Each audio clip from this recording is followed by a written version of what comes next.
नमस्कार दोस्तों, स्वागत है आप सभी का आपके अपने चैनल द रिटेल इन्वेस्टर में। यहां पे मैं दोस्तों एक ऐसी कंपनी की बात करने वाला हूं जिसने पिछले, अगर मैं आपको बताऊं, सिर्फ 10 या 12 दिनों में ही अपने ऊपरी स्तरों से इस स्टॉक ने लगभग आप मान के चलिए 26% से भी ज्यादा की, यानी कह लीजिए आप 29 से 30% की गिरावट दिखा चुकी है दोस्तों। ठीक है, नमस्कार दोस्तों, स्वागत है आप सभी का आपके अपने चैनल द रिटेल इन्वेस्टर में।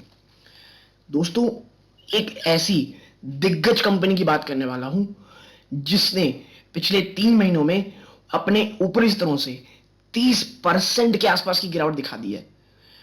मैं आपको जब इसके एक झलक फाइनेंशियल्स के दिखाऊंगा, आपको ये स्टॉक बिल्कुल पसंद नहीं आएगा। प्लस उसके बाद मैं जब इसकी बैलेंस शीट दिखाऊंगा, बिल्कुल ही एकदम आप कह सकते हैं कि लॉन्ग टर्म निवेशकों के लिए बिल्कुल भी सही नहीं लगेगी आपको। मैं जब आपको इस स्टॉक के आप कह लीजिए डिविडेंड पे आउट दिखाऊंगा, इसके कॉन्स दिखाऊंगा, आपको लगेगा मैं क्यों इस स्टॉक में निवेश करने के लिए बोल रहा हूं। लेकिन वीडियो को अंत तक देखिएगा, तब आपको समझ में आएगा क्यों क्यों ये स्टॉक, वो निवेशक जो एक लॉन्ग टर्म के लिए कह लीजिए एक अच्छी स्टॉक, एक दिग्गज कंपनी की स्टॉक खरीद रहे हैं। कि देखिए जो कह लीजिए आने वाले समय में जो इवेंट्स होने वाले हैं, जो परिस्थितियां बनने वाली हैं, ये स्टॉक के लिए आप कह लीजिए एक री रेटिंग का सिलसिला होगा। तो यदि आप एक लॉन्ग टर्म के लिए एक अच्छी कंपनी देख रहे हैं और शॉर्ट टर्म में थोड़े बहुत पेन्स झेल सकते हैं, और मैं आखिरी में आपको लेवल्स बताऊंगा कि वो कौन सा लेवल जहां पे कह लीजिए जो सेफ्टी है, कंफर्ट है, रिस्क एकदम कम है, वो कहां पर है। कि देखिए अगर आपने निवेश किया इक्विटी में, प्रॉब्लम रहेगी, ये बात याद रखिएगा। थोड़ा बहुत रिस्क हमेशा रहता है, लेकिन हम कोशिश ये करते हैं मिनिमम रिस्क हो और वहां से बाउंस करने के बहुत सारे चांसेस हो। तो वीडियो को आगे बढ़ाने से पहले ऐसे ही तमाम स्टॉक स्पेसिफिक न्यूज के लिए प्लीज सब्सक्राइब करें चैनल को, नोटिफिकेशन को जरूर दबाइएगा, ऑल नोटिफिकेशन को। अगर आप ऑलरेडी सब्सक्राइब हैं, प्लीज ऑल नोटिफिकेशन को दबाइएगा। अब मैं आपको सीधा लेके चलूंगा शेयर प्राइस की तरफ। सबसे पहले जो सिर्फ स्टॉक जानने आए दोस्तों, गोदरेज इंडस्ट्रीज स्टॉक का नाम, ठीक है, क्या नाम है? गोदरेज इंडस्ट्रीज। और ये जो गोदरेज इंडस्ट्री है दोस्तों, आप देखिए एक साल में आपको दिख रहा होगा केवल 13% की गिरावट हुई है। तो लेकिन आपको मैं दिखाऊं, ये है, देखिए ये है जनवरी 12 और ये रहा आपका आज 31 मार्च। और एक समय में और नीचे आ जाइए तो मोर और लेस 3 महीने में आप मान लीजिए स्टॉक ने 30% का लॉस किया है दोस्तों, 30% ऊपरी स्तरों से। ठीक है, 30%। और देखिए ये क्यों हो रहा है पता है आपको? ये मैं आपको आगे बताऊंगा, कि अगर अभी बता दिया तो आपको पूरा कॉन्टेक्स्ट समझ में नहीं आएगा। तो ये इतनी भयंकर आप कह लीजिए एक अनप्रेसिडेंटेड गिरावट हो रही है। अब मैं आपको दिखाता हूं इसकी बैलेंस शीट, थोड़ा सा इसका ओवरव्यू। आपको ये कंपनी बिल्कुल पसंद नहीं आएगी, भले ही नाम इसका गोदरेज इंडस्ट्री लिमिटेड है दोस्तों, एक दिग्गज कंपनी है गोदरेज, आपको पता होगा। उसके बावजूद मैं आपसे कह रहा हूं ये स्टॉक आपको नहीं पसंद आएगा। इसको मैं दिखाऊं आपको, इसके दिखाइए, ये रहा इसके थोड़ी एक ओवरव्यू लेते हैं। 15,000 करोड़ की कंपनी है। करंट प्राइस इसका आप देखेंगे 463, 52 वीक हाई से कितना ज्यादा गिर चुका है ये स्टॉक दोस्तों। ठीक है, स्टॉक की पी अभी भी एक्सपेंसिव है, अपने पीयर से जो इंडस्ट्री की पी है 27.8, उससे अभी भी काफी महंगा ये स्टॉक है। ये इतना आप कह लीजिए इतना प्रॉफिटेबल होने के बावजूद 1 रुपए पे ये डिविडेंड नहीं देता दोस्तों, 1 रुपए भी। ठीक है, आरओसी आरओई, मतलब आप लॉन्ग टर्म के लिए अगर आप बात करेंगे तो आपको उतना एंथुजियास्टिक नहीं लगेगा। ठीक है, 1 रुपए की फेस वैल्यू का है। डेट इस कंपनी में भर भर के है दोस्तों, देखिए कितना खतरनाक डेट है। नेगेटिव फ्री कैश फ्लो है, नेगेटिव, आप समझ रहे हैं, आप गोदरेज इंडस्ट्री में नेगेटिव फ्री कैश फ्लो है। ठीक है, ईपीएस इसकी 12 रुपए है। ऑपरेटिंग प्रॉफिट मार्जिन ठीक है, पिछले 3 सालों में निवेशकों के पैसे इसने डुबाए ही हैं।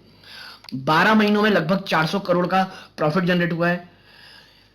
प्रमोटर ने 5.5% ज्यादा की प्लेजिंग कर रखी है परसेंटेज। ठीक है, प्रमोटर की होल्डिंग कितनी? 67.2%। यानी एक अच्छी खासी प्रमोटर की होल्डिंग है। अगर इसमें माइनस लगभग 6% भी कर लेंगे तो यहाँ 61% आता है इसकी होल्डिंग का। ठीक है, अब मैं बात करूं कि ये जो गोदरेज है एज अ कंपनी ये करती क्या है। तो देखिए, गोदरेज कंपनी करती है, Godrej industries one of the holding companies of Godrej group. It is one of the leading manufacturer of oleo chemicals on stand alone basis. यानी स्टैंड अलोन बेसिस मतलब ये इसका एक बिजनेस है जहां पे ये ओली केमिकल्स को प्रोड्यूस करती है। और ये ओली केमिकल्स क्या होते हैं, ये आपके डेरिवेटिव्स होते हैं जो वेजिटेबल, एनिमल ऑयल और फैट को करते हैं। ठीक है, केमिकल्स मान लीजिए आप, ठीक है, आपको रखने के लिए। तो भाई इतनी ज्यादा खराब हालत है इस कंपनी की, और ये भी जो बिजनेस है कुछ बहुत ज्यादा अच्छा कर नहीं रहा है। तो आखिर ये आप कह लीजिए इसमें मैं निवेश फॉर अ लॉन्गर होराइजन मैं क्यों बोल रहा हूं, है ना। तो देखिए, अगर आप देखेंगे इसमें प्रोस, तो ये अच्छे क्वार्टर्स ने नहीं दिए हैं। कॉन्स देखेंगे, हर एक चीज नेगेटिव। आप पॉज करके एक बार देखिएगा, आपको समझ में आएगा कितना ज्यादा नेगेटिविटी है स्टॉक में। ठीक है, तो भाई मैं इसमें निवेश करने की क्यों बात कर रहा हूं, उसका रीजन है ये सब्सिडरीज एंड एसोसिएट्स। ठीक है दोस्तों, the company is the promoter of Godrej Agrovet. Godrej Agrovet की ये प्रमोटर है जिसमें 60% का स्टेक है।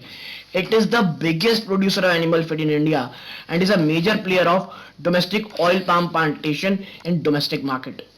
ठीक है, और promoter of Godrej Properties, Godrej company की one of the leading company दोस्तों गोदरेज प्रॉपर्टी, उसमें भी इसका 49.3% स्टेक है।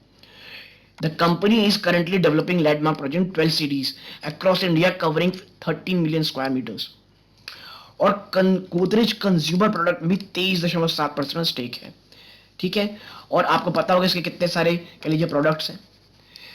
और अब मैं आपको बताता हूँ कि प्रॉब्लम कहाँ है। देखिए, जो कंपनी की जो फैमिली है ना, फैमिली गोदरेज फैमिली, इसमें होने वाला है दोस्तों क्या बंटवारा, और ये बात कंपनी ने ऑलरेडी डिक्लेयर कर दी है। उसके बाद से बड़ी गिरावट हो रही है इसमें, और जब ये सब चीजें सेटल डाउन होंगी, जब जिसको बंटवारे मिलेंगे पैसे के लिए, स्टेक किसको जाता है, किस कंपनी प्रमोटर को जाता है, उसके बाद आप देखेंगे इस कंपनी को एक री रेटिंग मिलेगी। ठीक, लेकिन ये कब होगा इसके शायद थोड़ा टाइम लग सकता है, लेकिन मुझे लगता है ये तमाम चीजें ऑलरेडी इसमें प्राइसिंग हो चुकी है, नेगेटिविटी ऑलरेडी अंडर आ चुकी है। ठीक है, अब मैं आपसे बात करूं लेवल्स की। देखिए, जो सबसे पहला सपोर्ट है ना वो 455 है, और पिछली बार से जब ये बाउंस बैक किया था स्टॉक 450 के आसपास ही किया था। ये पहला सपोर्ट है। दूसरा सपोर्ट है 391, और मुझे लग रहा है दोस्तों ये जो 391 है ना, ये आने के चांसेस हो सकते हैं, और मुझे चांसेस ज्यादा लगते हैं 391 के आने के, इसके 391 रुपीज के। ठीक है, हाँ, मैं ये नहीं कहता कि 300 रुपए के आसपास आएगा, इसके चांसेस मुझे पर्सनली काफी ज्यादा कम लगते हैं। लेकिन एक निवेशक जो मिनिमम रिस्क चाहते हैं 390 के आसपास इस स्टॉक में बिल्कुल सही से इसमें निवेश कर सकते हैं फॉर अ लॉन्गर होराइजन।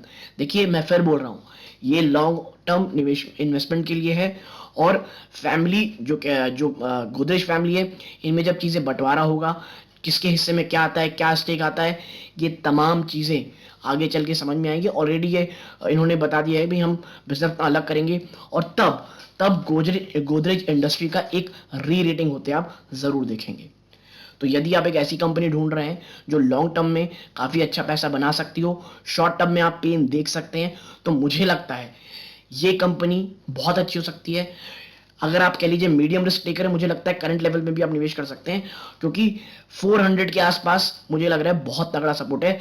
390 380 के आसपास, उससे नीचे जाना मुझे एकदम बेर मिनिमम चांसेस लग रहे हैं।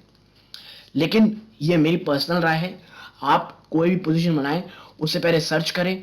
मैं कहता हूं उससे पहले सर्च कीजिए, और कुछ वीडियोस देखिए, या अपने वित्तीय सलाह का सलाह लें कोई भी नई पोजीशन बनाने से पहले। तो यहां तक जुड़े रहने के लिए आप सबका बहुत बहुत धन्यवाद। ये इस वीडियो का अंत है। जय हिंद दोस्तों।